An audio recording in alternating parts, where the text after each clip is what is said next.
अब हम देखेंगे वृद्धि और विकास में अंतर। यहाँ पर 1 2 3 4 5 6 7 8 9 9 अंतर बताए गए हैं। इन अंतरों को हम देखते हैं। पहला है इसका अर्थ।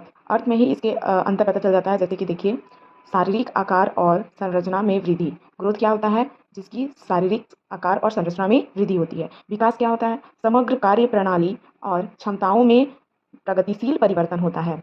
इसका अर्थ क्या है विकास का? कि इसमें हो गया कि शरीर की आकार और संरचना में वृद्धि होती है। वहीं पर ये विकास मतलब डेवलपमेंट में क्या होता है? समग्र कार्य प्रणाली और क्षमताओं में प्रगतिशील परिवर्तन होते हैं। अब इसकी प्रकृति ये क्या होती है? मात्रात्मक मतलब मेजरेबल, मतलब इसको हम माप सकते हैं। और ये क्या होती है विकास? गुणात्मक।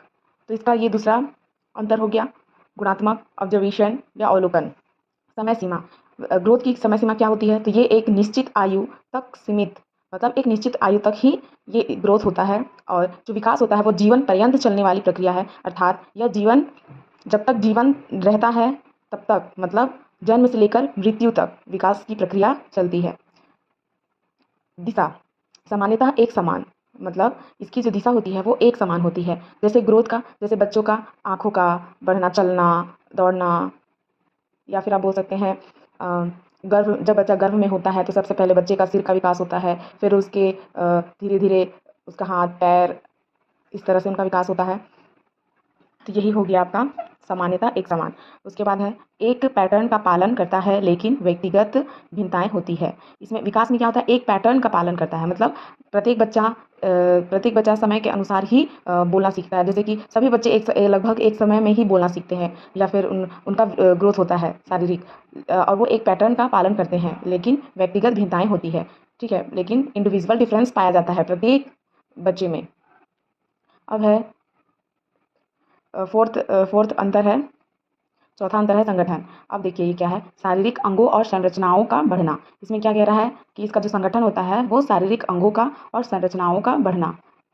और विकास में क्या होता है कि शारीरिक, मानसिक, सामाजिक, भावनात्मक पहलुओं में परिवर्तन होता है। शारीरिक परिवर्तन भी होते हैं, मानसिक परिवर्तन होते हैं, सामाजिक परिवर्तन होते हैं, भावनात्मक मतलब इमोशनल डेवलपमेंट होता है। इन सब पहलुओं में परिवर्तन होता है।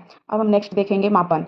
आसानी से ग्रोथ है, ग्रोथ को आसानी से मतलब वृद्धि को आसानी से मापा जा सकता है। वहीं पे विकास जो है वो प्रत्यक्ष रूप से मापना कठिन, अवलोकन द्वारा आकलन। जैसे कि पहले ही यहाँ पे दिया हुआ था कि गुणात्मक ऑब्जर्वेशन, मतलब यह प्रत्यक्ष रूप से मापना कठिन होता है, मतलब इसको हम डायरेक्ट नहीं माप सकते हैं, किंतु इसका अवलोकन के द्वारा आकलन कर सकते हैं। अब निरंतरता, सतत प्रक्रिया नहीं है, कुछ समय बाद रुक जाती है। ग्रोथ क्या होती है? ये लगातार नहीं चलती है, ये एक समय के बाद रुक जाती है। और जो विकास होता है वो सतत प्रक्रिया होती है, जीवन भर चलती रहती है। परिवर्तन का प्रकार, ये क्या होता है? संरचनात्मक परिवर्तन होते हैं, और इसमें क्या होता है? कार्यात्मक और व्यवहारगत परिवर्तन होते हैं। कार्यात्मक मतलब कार्य के द्वारा, और व्यवहारगत मतलब व्यवहार में परिवर्तन।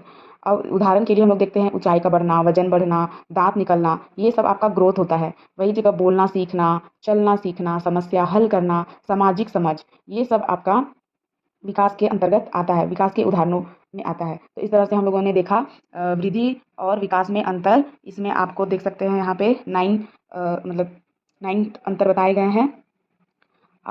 ठीक है, थैंक यू।